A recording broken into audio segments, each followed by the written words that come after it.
ಅವ್ರಿಗೆ ಪರಿಜ್ಞಾನ ಕೂಡ ಇದೆ.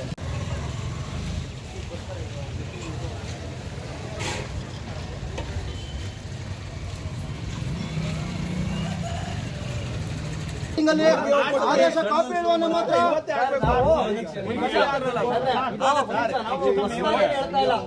ಭರವಸೆ ಕೊಟ್ಟಿದ್ದಾರೆ. ಇವತ್ತು ಸಂಜೆ 5 ಗಂಟೆ ಒಳಗಡೆ ದೇವಸ್ಥಾನ ಇಒ ಸಾಹೇಬರು ಸೆಡ್ ಹಾಕ್ತಾರೆ. ಅದನ್ನ ಗೋಶಾಲೆ ಅಂತ ಬೋರ್ಡ್ ಕೂಡ ಹಾಕ್ತಾರೆ.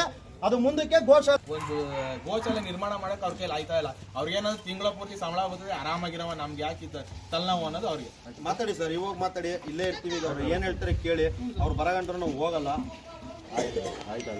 ಓಟ್ ಕೊಟ್ಟು